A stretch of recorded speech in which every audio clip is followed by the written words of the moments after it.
Hello Wangxian lovers, welcome back to my channel modern Wangxian fan fiction का आज मैं last part आपके साथ शेयर करने वाली हूँ। तो एक्सप्लेनेशन शुरू करते हैं। वांग जी काफ़ी सैड दिख रहा था। लैन शिचैन तुरंत उसे देखकर पहचान जाता था कि उसका मूड कैसा है। शिचैन उसके पास जाता है और उससे पूछता है, वांग जी क्या कोई बात हुई है? तुम काफ़ी परेशान दिख रहे हो। क्या ये यिंग यिंग को लेकर कोई बात है? वांग जी कहता है, हाँ शायद ब्रदर, लेकिन पूरी तरीके से नहीं। यूनिवर्सिटी में मेरे एक दोस्त से लड़ाई हो गई। लैन शिचैन कहता है, वांग जी मुझे नहीं पता था कि यिंग के अलावा तुम्हारा और कोई दोस्त भी है। वांग जी कहता है, हाँ ब्रदर, लेकिन शायद अब वो मेरा दोस्त नहीं है। लैन शिचैन कहता है, फिर ऐसा क्या हुआ तुम्हारे बीच वांग जी? अगर वो एक अच्छा इंसान है तो तुम्हें उसे जाने नहीं देना चाहिए। अच्छे दोस्त बहुत मुश्किल से मिलते हैं। तो वांग जी कहता है, मैंने जैसा उसे समझा था वो वैसा नहीं है। लैन शिचैन कहता है, फिर भी तुम्हें एक और बार ट्राई तो करना चाहिए। वैसे तुमने उसका नाम क्या बताया? वांग जी कहता है, उसका नाम वियिंग है। लाइन शिचैन कहता है, वियिंग, इसका नाम तो तुम्हारी गर्लफ्रेंड से काफ़ी मैच करता है। वांग जी कहता है, हाँ कोई बात नहीं, अगर अब वो मेरा दोस्त नहीं है तो मैं यिंग के साथ ही खुश हूँ। लाइन शिचैन को यिंग को लेकर अभी भी डाउट था कि वो कोई कैटफिश हो सकती है। लाइन शिचैन वांग जी से कहता है, अगर तुम उस पर्सन के साथ लड़ाई करने पर इतने अपसेट हो तो शायद तुम्हें इस बारे में बात कर लेना चाहिए। वांग जी कहता है, नहीं ब्रदर, मैं ऐसे ही ठीक हूँ। मैं ऐसे इंसान से दोस्त नहीं बने रहना चाहता जो यिंग के बारे में इतना रूड हो। लैन शिचैन कहता है, ठीक है वांग जी, फिर तो कुछ नहीं किया जा सकता। लेकिन लैन शिचैन को अभी भी वांग जी की परवाह हो रही थी और वो इजीली हार नहीं मानने वाला था। वो तुरंत फेसबुक चेक करता है, वेइंग सर्च करता है। वो वेइंग की प्रोफाइल चेक करता है, तभी उसे यिंग की याद आती है। वो वांग जी की प्रोफाइल में जाकर यिंग की प्रोफाइल को भी सर्च करने लगता है। लैन शिचैन एक बार में ही पहचान जाता है कि दोनों की आंखें और दोनों की स्माइल इतनी सेम है। यानी वांग जी का दोस्त वियिंग ही उसे बेवकूफ बना रहा है। लेकिन वांग जी इतना इजीली फूल कैसे बन गया? लैन शिचैन दोनों फोटोग्राफ्स को सेव करता है। लैन शिचैन तुरंत वो फोटोग्राफ्स अपने फ्रेंड्स ग्रुप में भेजता है जिसमें नी मिंगजे और मंग्याओ सेव थे। मैंग्याओ और नी मिंगजे को भी पहचान में आ जाता है कि ये दोनों सेम पर्सन हैं। अगले दिन वियिंग और वांग जी स्कूल में क्लास में होते हैं। वियिंग वांग जी से बहुत दूर जाकर बैठ जाता है। वांग जी तुरंत अपना फोन निकालता है और यिंग को मैसेज करता है, यिंग तुमसे मिलने का इंतज़ार नहीं हो रहा, और एक सैड इमोजी बना देता है। वहीं ये सब देख रहा होता है और वो भी अपने फ़ोन से मैसेज कर देता है, मैं भी लंचा। तभी लंच ब्रेक का समय आता है। वियिंग जिंगछा और ने हुसैंग से कह देता है कि वो आज उनके साथ लंच नहीं करने वाला। वो सब लोग लंच के लिए चले जाते हैं। वियिंग देखता है कि वांग जी क्लासरूम में अकेला बैठा हुआ था। वांग जी वहाँ से उठकर जाने लगता है। वियिंग भी चुपके चुपके उसे फॉलो करता है। वियिंग को पता था कि वांग जी उसी की तलाश में जा रहा है। वांग जी एक जगह जाकर बैठ जाता है। वो अपने बैग में से दो लंच बॉक्सेस निकालता है। विंग चुपके से एक जगह खड़ा ये सब देख रहा था और वो सोचने लगता है, ये कितना क्यूट है। ये आज विंग के लिए स्पेशली लंच बनाकर लाया है। मुझे बहुत बुरा फील हो रहा है। वो कहता है, लंचा प्लीज़ चले जाओ, यिंग नहीं आने वाली। यिंग तुम्हें डिज़र्व नहीं करती। काफ़ी समय वेट करने के बाद वांग जी यिंग को मैसेज करता है, तुम कहाँ हो यिंग? मैं पार्क के सामने ही बैठा हुआ हूँ। मैं यहाँ अकेला हूँ तो मैं तुम्हें आसानी से दिख जाऊँगा। मैं तुम्हारा यही इंतज़ार कर रहा हूँ, प्लीज़ जल्दी आ जाओ। विंग को ये सब देखकर हार्ट ब्रोकन फील हो रहा था। लेकिन विंग अब रिप्लाई नहीं करता क्योंकि वो बस चाहता था कि वांग जी को लगने लगे यिंग एक धोखेबाज लड़की है। विंग वहीं खड़े हुए कहने लगता है, लंजा प्लीज़ घर चले जाओ और उसे भूल जाओ। वांग जी फिर यिंग को मैसेज करता है, मैं यहीं हूँ और 1 घंटे और तुम्हारा इंतज़ार कर रहा हूँ। अब वांग जी को वहाँ बैठे बैठे 1 घंटे से ज़्यादा हो चुका था। विंग से अब उसकी यह हालत नहीं देखी जा रही थी। वो वॉल के पीछे से बाहर निकल कर आता है और उससे कहता है, लंचा तुम यहाँ कैसे? वांग जी पहली बार में उसकी बातों का कोई रिप्लाई नहीं देता तो विंग कहता है, लंच कर रहे हो क्या? क्या मैं भी तुम्हें ज्वाइन कर सकता हूँ? वांग जी कहता है नहीं और अपना बैग उठाकर अपने पास वाली जगह रख देता है, जैसे कि उसने वो जगह यिंग के लिए रिजर्व कर ली हो। विंग उससे कहता है, लंजा लास्ट वीक मैंने जो भी कुछ तुम्हारी गर्लफ्रेंड के बारे में कहा मैं उसके लिए तुमसे माफ़ी मांगता हूँ। मुझे ऐसा नहीं कहना चाहिए था। आखिरकार वांग जी को हार्ट ब्रोकन फील होने लगता है। वो विंग से कहता है, तुम सही थे। शायद मैं यिंग को अच्छे से नहीं जानता। तुमने सही कहा था कि यिंग के बारे में बिना कुछ जाने मुझे उसे नॉर्मली डेट नहीं करना चाहिए। विंग को यह सुनकर बहुत बुरा फील होता है और वो वांग जी से कहता है, मुझे माफ़ कर दो लंजा। तो वांग जी कहता है, नहीं मैं गलत था, तुम सही हो, ब्रदर सही थे। वांगजी एक लंच बॉक्स उठाकर जो उसने यिंग के लिए बनाया था वो वियिंग को दे देता है। वियिंग जब उस बॉक्स को खोलता है तो उसमें हार्ट शेप बना हुआ था और साथ में यिंग भी लिखा हुआ था। वियिंग उससे कहता है तुमने ये खुद बनाया है? वांगजी उससे हाँ कर देता है। तो वियिंग एक स्माइल देते हुए कहता है तुम्हें पता है लंचा, तुम बहुत स्वीट हो। तुम इस दुनिया के बेस्ट बॉयफ्रेंड हो। वो बहुत लकी रही होगी।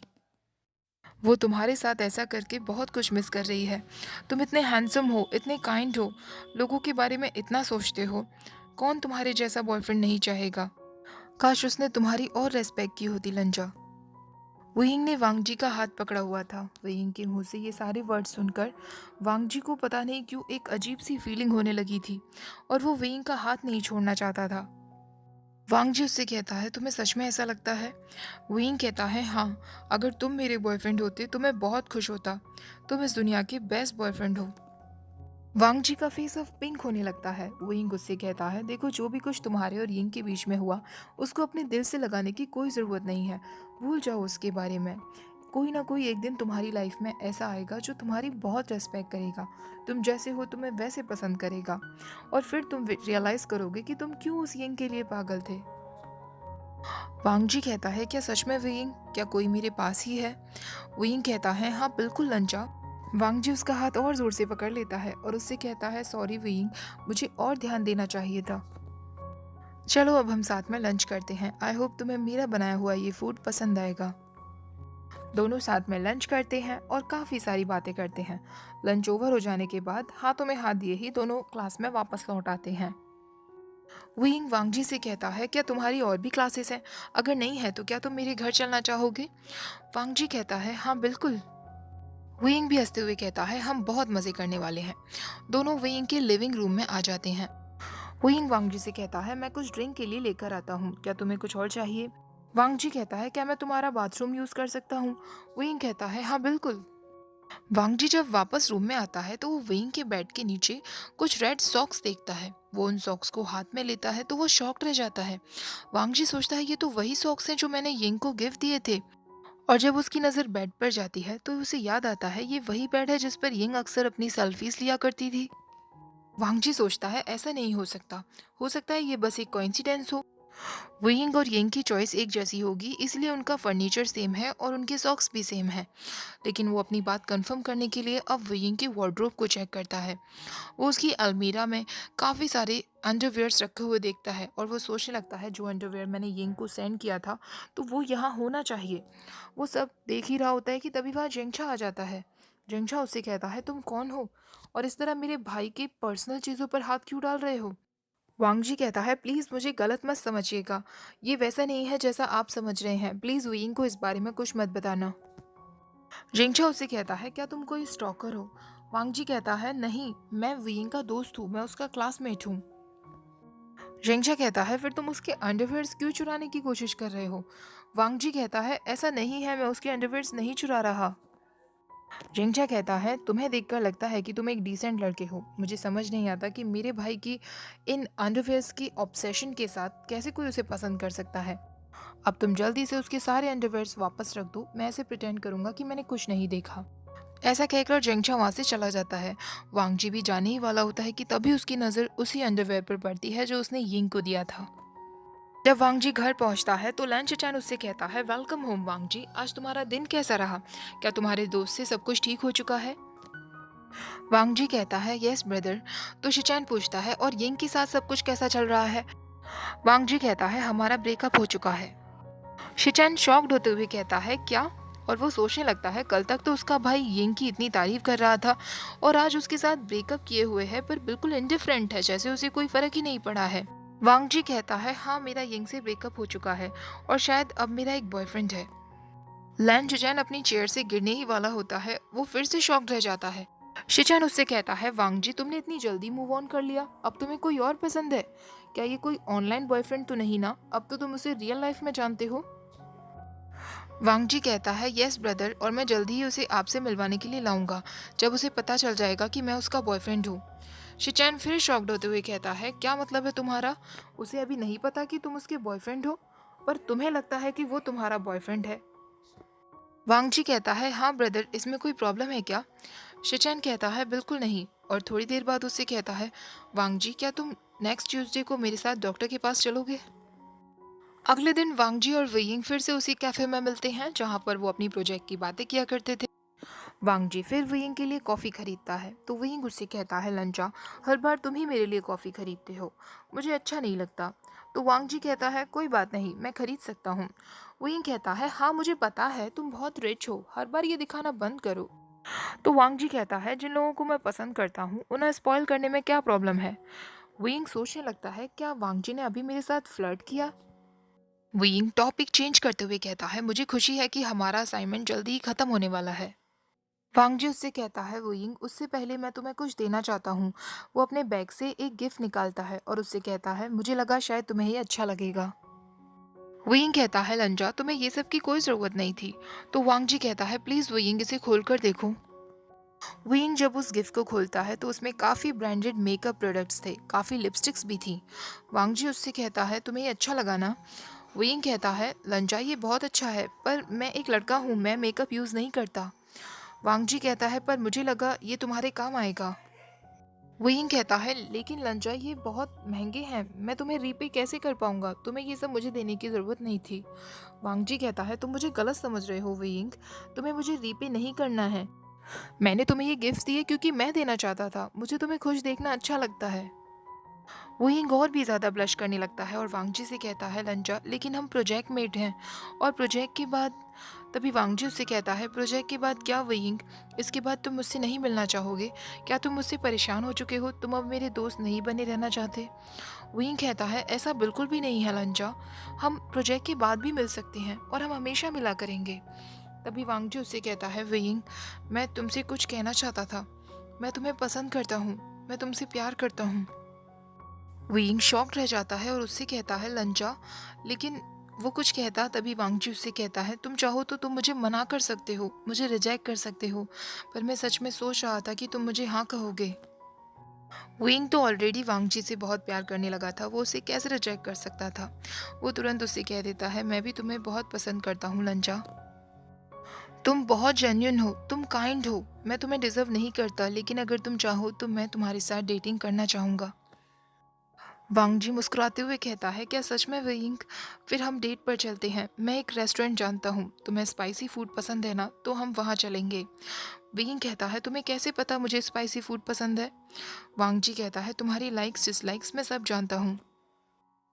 वेइंग ये सारी बात हुएसांग को बताता है और उससे कहता है आज मैं वांगजी को सब कुछ सच बता दूंगा कि ये यिंग मैं ही था। हुएसांग उससे कहता है लेकिन वो इतना परफेक्ट है, अब तुम्हें उसे सच बताने की क्या ज़रूरत है, अगर इस वजह से कुछ प्रॉब्लम्स आई तो। वेइंग कहता है नहीं हुएसांग, लंजा मेरा पहला रियल बॉयफ्रेंड है, मैं उसे सब कुछ सच बता देना चाहता हूँ। इधर जेंगचा को विंग की परवाह हो रही थी क्योंकि उसने किसी को विंग के अंडरवेयर्स चुराते हुए देख लिया था। विंग तभी अपने शॉर्टेस्ट हुडी में वांगजी से मिलने के लिए जा रहा था। जेंगचा उससे कहता है तुम कहाँ जा रहे हो, वो भी इस तरह ड्रेस्ड अप? विंग उससे कहता है मैं किसी से मिलने जा रहा हूँ, मुझे उससे माफ़ी मांगनी है। जेंगचा कहता है क्या तुम्हें पता भी है तुम डेंजर में हो, अच्छा होगा कि तुम बाहर वालों से ड्रिंक्स ना एक्सेप्ट करो। जेंगचा उससे कहता रहता है लेकिन विंग वहाँ से बाहर निकल जाता है। इधर वेइंग वांगजी से मिलने के लिए पहुंच जाता है। वांगजी उससे कहता है वेइंग मैंने तुम्हारे लिए पोर्क और चिकन ऑलरेडी ऑर्डर कर दिया है, क्या तुम्हें कुछ और ऑर्डर करवाना है? वेइंग कहता है नहीं और कुछ नहीं। वेइंग उससे पूछता है क्या तुम्हें मेरा आउटफिट अच्छा लगा? वांगजी कहता है हाँ तुम बहुत अच्छे दिख रहे हो, सॉरी मैं कहना भूल गया, पर ये लिप कलर भी तुम पर बहुत अच्छा लग रहा है, ये उसी में से है ना जो मैंने तुम्हें गिफ्ट दिए थे? वेइंग कहता है हाँ। अब वेइंग उसे कहता है लंचा आगे बढ़ने से पहले मैं तुम्हें कुछ बताना चाहता हूँ। रंजा मैं तुमसे ऑनेस्ट नहीं रहा हूँ, मैं तुम्हें बहुत पहले से जानता हूँ, हम क्लासमेट बने थे उससे भी पहले से, मैं तुमसे ऑनलाइन चैट करता आ रहा था, तुम्हारी ऑनलाइन गर्लफ्रेंड यिंग वो मैं ही हूँ लंजा। वांगजी कुछ समय के बाद उससे कहता है मुझे ऑलरेडी पता था कि तुम ही यिंग हो। विंग शॉक्ड होते हुए उससे कहता है व्हाट? तो वांगजी कहता है हाँ मुझे पता था और मुझे लगता है ये बहुत क्यूट है, मैं थैंकफुल हूँ कि इसी बहाने मैं तुमसे मिला, मुझे तुम बहुत पसंद हो, अब मुझे तुम्हारी सारी फॉर्म्स पसंद है, चाहे वो यिंग हो या वेइंग हो। और वेइंग उसे बताता है कि वो एक साइड बिजनेस करता है और उसके एक्स बॉयफ्रेंड जिसका नाम नॉट सुशे था, उसने उसे पैसे दिए थे ये सब करने के। वांग जी कहता है, वुयिंग मैंने तुम्हें बताया था कि मेरे ज़्यादा दोस्त नहीं, तो मेरा एक्स बॉयफ्रेंड कहाँ से होगा? मेरा कभी कोई बॉयफ्रेंड ही नहीं रहा। वुयिंग कहता है, ऐसा कैसे हो सकता है? उस सुशी ने मुझे 5000 वर्ड्स का पूरा ऐसे लिख कर भेजा था, जिसमें लग रहा था कि वो तुमसे कितनी नफरत करता होगा। तो वांग जी कहता है, अब मुझे याद आया, फर्स्ट ईयर में एक लड़का था सुशी नाम का, जिसने मुझे प्रपोज किया था, पर मुझे उसमें कोई इंटरेस्ट नहीं था, मैंने मना कर दिया था, शायद इसीलिए वो मुझसे नफरत करता होगा। वुयिंग कहता है, इसका मतलब उसने मुझसे झूठ कहा। वांग जी कहता है, मैंने उससे कहा था कि मुझे उसमें इंटरेस्ट नहीं है, और वैसे भी वो वुयिंग की तरह ब्यूटीफुल नहीं था। वुयिंग अचानक से ब्लश करने लगता है और उससे कहता है, लंजा तुमने फ्लर्टिंग करना कहाँ से सीखा? वांग जी कहता है, क्या इसे फ्लर्टिंग कहते हैं? अगर ये फ्लर्टिंग है तो ठीक है। वुयिंग कहता है, तो तुम प्लेबॉय टाइप्स भी नहीं हो जिसने काफ़ी लोगों के दिल तोड़े हों? वांग जी कहता है, बिल्कुल भी नहीं, ये होता क्या है? वुयिंग हंसने लगता है और सोचता है, मुझे सच में इस लड़के से बहुत प्यार है। अब वांग जी उससे कहता है, वुयिंग अगर तुम मुझे अपने बॉयफ्रेंड के रूप में एक्सेप्ट करते हो, तो क्या मैं तुमसे कुछ रिक्वेस्ट कर सकता हूँ? प्लीज़ अपना ये कैटफिश वाला बिजनेस छोड़ दो। वुयिंग कहता है, ऑफ कोर्स लंचा, अब मैं कभी भी ये सब नहीं करूँगा, क्योंकि मुझे भी अब बस लंचा के साथ फ्लर्टिंग में मज़ा आता है और किसी के साथ नहीं। वुयिंग कहता है, लंचा तुम्हें अपनी बातों पर विश्वास दिलाने के लिए मैं वो रेड अंडरवेयर भी लेकर आया था जो तुमने मुझे दिए थे, वो मेरी पॉकेट में है। वांग जी कहता है, क्या सच में? ठीक है, फिर हमें बाद में उसकी ज़रूरत पड़ेगी। वुयिंग शॉक रह जाता है। वुयिंग वांग जी को जेंगशा से मिलवाने के लिए लेकर आता है और उससे कहता है, जेंगशा, हुएसांग ये मेरा बॉयफ्रेंड है। जेंगशा उसे देखकर कहता है, तुम फिर यहाँ आ गए? तुम फिर उसकी अंडरवेयर चुराने के लिए आए हो? वांग जी कहता है, तुम गलत समझ रहे हो, उस दिन वैसा नहीं था जैसे तुमने सोचा था। जेंगशा वुयिंग से कहता है, वुयिंग मेरी बात समझो, ये लड़का एक अंडरवेयर थीफ है। अब वांग जी लैन चैन से वुयिंग को मिलवाने के लिए लेकर आता है और उससे कहता है, ब्रदर ये मेरा बॉयफ्रेंड है वुयिंग। लैन चैन उसे टच करते हुए कहता है, तो तुम सच में रियल हो, तुम मेरे भाई के बॉयफ्रेंड हो? वांग जी उसका हाथ हटाता है और उससे कहता है, ब्रदर वुयिंग से हाथ हटाइए। लैन चैन कहता है, सॉरी वांग जी, पर मुझे एक सेकंड के लिए विश्वास ही नहीं हो रहा था। लैन चैन तुरंत अपने फ्रेंड्स ग्रुप में जाता है और मैसेज कर देता है, गाइस मेरे भाई का पहला बॉयफ्रेंड आखिरकार बन ही गया। इधर वांग जी और वुयिंग अपने रूम में थे। वांग जी वुयिंग को बेड पर पुश करता है और उसे किस कर रहा होता है। दोनों के हाथ एक दूसरे के हाथों में थे। तभी वुयिंग उससे कहता है, लंचा क्या ये सच है जो जेंगशा ने तुम्हारे बारे में कहा? क्या तुम सच में मेरे अंडरवेयर चुरा रहे थे? वांग जी का ध्यान तो उसे किस करने में लगा था। वो उसे नो बोलता है और फिर से उसे किस करने लगता है। वुयिंग उससे फिर अलग होता है और उससे कहता है, मुझे तुम पर विश्वास नहीं होता। वांग जी फिर उसे अपनी तरफ खींच लेता है, उसके लिप्स पर अटैक कर देता है और उससे कहता है, तुम्हें जो सोचना है वो सोचो, और उसे फिर किस करने लगता है। वुयिंग का हाथ वांग जी के पॉकेट में जाता है। वो पॉकेट में हाथ डालता है तो सच में उसमें उसकी एक अंडरवेयर रखी हुई थी। वांग जी उससे कहता है, मुझ पर कॉन्सेंट्रेट करो, और वो फिर उसे किस करने लगता है। तो वुयिंग कहता है, ठीक है ठीक है। वांग जी स्लोली स्लोली अपने पैरों से उस अंडरवेयर को बेड के नीचे पहुंचा देता है, और यहीं पर हमारा ये फैन फिक्शन भी कंप्लीट हो जाता है। नेक्स्ट फैन फिक्शन अगेन एक हिस्टोरिकल फैन फिक्शन होगा। और लास्ट वीडियो में किसी ने मुझे way of couple Wangxian fan fiction recommend किया था, मैंने उसे रीड किया और मुझे सच में बहुत अच्छा लगा। वो जिसने भी रिकमेंड किया था प्लीज़ कमेंट में बताना। और मैं सोच रही हूँ कि उसको एक्सप्लेन करूँ या फिर वो वाला एक्सप्लेन करूँ जो मैंने आपको बताया था, प्रेग्नेंट वीइंग वाला। वैसे तो दोनों ही कर दूंगी, पर पहले प्रेग्नेंट वीइंग वाला करती हूँ, ठीक है, क्योंकि वो छोटा भी है, जल्दी ख़त्म हो जाएगा। आज का वीडियो भी आई होप आपको अच्छा लगा होगा। वीडियो पसंद आई हो तो लाइक शेयर और चैनल को सब्सक्राइब करना मत भूलिएगा। Thank you for watching, bye bye.